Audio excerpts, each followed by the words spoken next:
Bom, pessoal, continuando aqui agora a nossa leitura de Êxodo, né, analisando. Vamos ver agora algumas coisinhas interessantes aqui em Êxodo, né? Primeiro aqui no capítulo 24, chama atenção essas teofanias. O que é teofania? É a forma como Deus se manifestava ao povo, né? Como ele se aparecia. Aqui em Êxodo 24 diz assim, ó: Depois disse a Moisés: Sobe ao Senhor, tu e Arão, Nadab e Abiú e os 70 anciãos de Israel, e adorai de longe, e só Moisés se chegará ao Senhor, mas eles não se cheguem, nem o povo suba com eles. Então Moisés tinha que ir com esse pessoal até o monte, mas eles tinham que ficar longe, só Moisés podia se chegar ao Senhor. Só que aqui no capítulo 24, no versículo 9 e 10, dá uma impressão diferente, porque fala assim, ó: E subiram Moisés e Arão, Nadab e Abiú e os 70 anciãos de Israel, e viram, ou seja, os anciãos viram o Deus de Israel, e debaixo dos seus pés havia como que uma pavimentação de pedra de safira, que se parecia com o céu na sua claridade. Então dá a impressão que eles foram todos juntos. O que reflete isso daqui, pessoal? Reflete que Êxodo, assim como outros livros da Bíblia hebraica, podem ser fruto de tradições diferentes. Então por isso que você vê às vezes essas divergênciazinhas aqui. Que nem, por exemplo, essa parte aqui, ó, que eles viram Deus, e todo o povo também viu Deus, que está no outro versículo 11.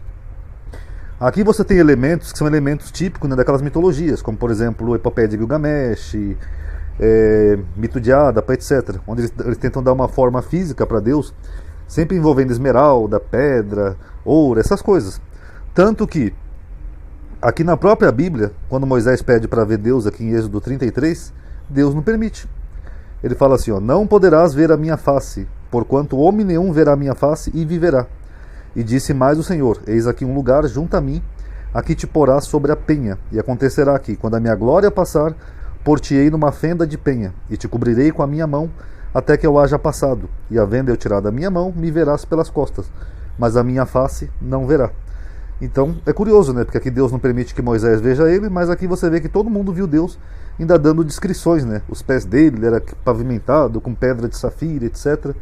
Então meio curioso. Alguns podem até argumentar que aqui é a face de Deus, né? Mas mesmo assim fica meio estranho, né? Parece mais fruto de tradições diferentes. Aqui, por exemplo, no versículo 17 do capítulo 24, fala assim, ó: E o parecer da glória do Senhor era como um fogo consumidor no cume do monte, aos olhos dos filhos de Israel. Então o que ele está dizendo? Que os filhos de Israel também viram Deus, né? Viram o Senhor, e a glória dele era como um fogo consumidor. Quer dizer, então nós já temos um outro tipo de teofania. Enquanto que ali os pés pareciam pedra preciosa, que não sei o que, aqui já é um fogo consumidor, tá bom? Aí aqui, pessoal, chama a atenção aqui no capítulo 25, essa questão de ofertas, que aqui tem toda aquela prescrição para fazer um altar, para fazer isso, oferta, não sei o que, e diz assim, ó: Então falou o Senhor a Moisés, dizendo: Fala aos filhos de Israel, que me tragam uma oferta alçada, de todo homem cujo coração se mover voluntariamente. Dele tomareis a minha oferta alçada, e esta oferta alçada que recebereis deles: ouro e prata e cobre. Isso aqui pode ser muito bem ser usado pelos pastores que pregam a teologia da prosperidade. Mas fica uma questão interessante, né? Por que um ser transcendente iria querer ouro, prata e cobre? Não faz muito sentido, né? Fica parecendo realmente uma teologia da prosperidade. Porque a oferta de animais ainda tem um sentido, que eles matavam o animal, faziam lá um holocausto, e eles consumiam, né? Comiam grãos, animais, tudo aquilo que era alimento. Agora ouro, prata e cobre já fica meio estranho. Aqui no versículo 8 e 9 diz assim, ó: E me farão um santuário, e habitarei no meio deles, conforme tudo que eu te mostrar, para modelo do tabernáculo, e para modelo de todos os seus pertences, assim mesmo o fareis. Então, tirei suas conclusões. Falar nisso, pessoal, ontem eu fiz uma live aí, tá, com o J. Neves, outras pessoas participaram também. Foi umas 2 horas de live, tá? Que eu não posso ficar muito tempo parado por causa da perna. Mas eu pretendo fazer outras, tá? Eu até avisei com antecedência aquela para as pessoas poderem acompanhar. Mas eu pretendo fazer outras de outros temas, nesses mesmos termos, tá bom? E depois eu faço uns cortes daquela live e eu coloco aqui no canal. Que eu sei que nem todo mundo vai ver uma live de 2 horas, né? Depois eu faço uns cortes. Agora aqui também tem uma coisa interessante, pessoal, que é esse tal de Urim e Tumim que tem na Bíblia, né? Que diz assim, ó: Também porás no peitoral do juízo Urim e Tumim, para que estejam sobre o coração de Arão. E quando entrar diante do Senhor, assim Arão levará o juízo dos filhos de Israel sobre o seu coração diante do Senhor continuamente. Então o sacerdote, né, Arão, ele tinha que vestir uma roupa especial, né, era chamada de efode. Nessa roupa tinha 12 pedras que simbolizavam as 12 tribos de Israel. e tinha essas duas pedras que eram chamadas de Urim e Tumim. Eu dei uma pesquisada aqui para tentar trazer informação para vocês, que Urim e Tumim é o nome dado a um processo de adivinhação, tá? Utilizado pelos antigos israelitas para descobrir a vontade de Deus sobre um determinado evento. É uma expressão proveniente do hebraico e significa luzes, que é o Urim, e perfeições, que é Tumim. De acordo com a visão judaica, Urim e Tumim remontam ao sumo sacerdote de Israel. A antiga tradição hebraica afirma que o sacerdote usava o Urim e o Tumim ao ser positiva a resposta de Deus. Luzes sobrenaturais de variadas cores acendiam-se nas 12 pedras preciosas, com o nome das 12 tribos de Israel que se encontravam no peitoral do sacerdote. Mais ou menos assim, ó, como nessa imagem ilustrativa aqui. Ó. Na Bíblia hebraica, Urim e Tumim, que do hebraico essas palavrinhas aqui, ó, Aleph, Vav, Urim e Tumim, luzes e perfeições, estão associados com o Roshem, o peitoral do sumo sacerdote, a adivinhação em geral e cleromancia em particular, ou seja, um tipo de adivinhação. Muitos estudiosos suspeitam que a frase refere-se a objetos específicos envolvidos na adivinhação. Turim é amplamente considerado como sendo derivado da raiz consonantal Tunim, TMM, né, que aqui está o tá, mas não tem vogal, então seria Tumim, significando inocente, enquanto Urim tradicionalmente é tomada como derivada da raiz que significa luzes. Essas abreviações são refletidas no Nekudot do texto massorético. Em consequência, Urim e Tumim têm sido tradicionalmente traduzidos como luzes e perfeições, como por exemplo por Teodócio, um pai da igreja, ou por meio da tomada da frase alegoricamente, como significando revelação e verdade, também pode ser, ou doutrina e verdade. Esta aparece nessa forma na Vulgata, no escrito de São Jerônimo e na Exapla de Orígenes.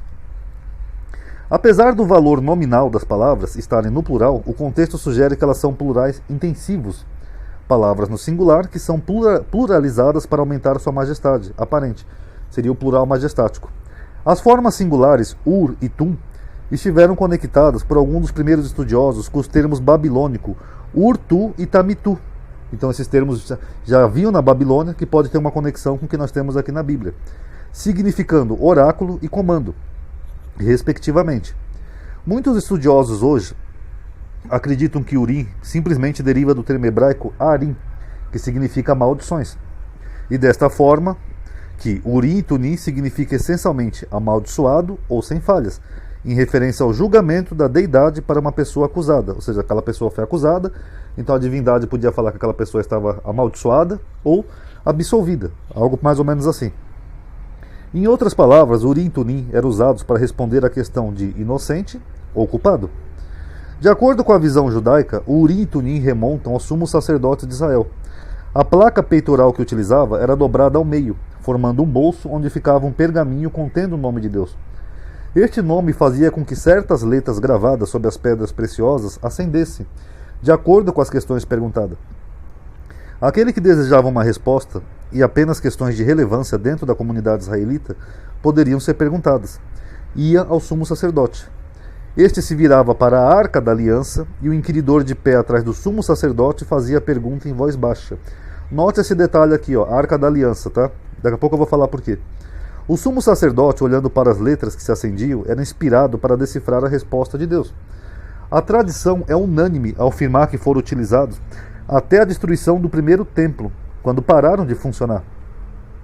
O Urim e o Tumim eram dos 5 utensílios que faltavam no segundo templo de Jerusalém. Flávio Joséfo, no entanto, ele diz que o oráculo estava silencioso 200 anos antes do seu tempo, ou seja, a partir dos dias de João Hircano, o que significa que Urim e Tumim teriam sido utilizados até o tempo dos Macabeus. Os mestres talmudistas, no entanto, nunca haviam visto Urim e Tumim, que consideravam como o nome de Deus escrito no peitoral do sumo sacerdote. Agora, qual é a questão principal aqui, pessoal? São duas.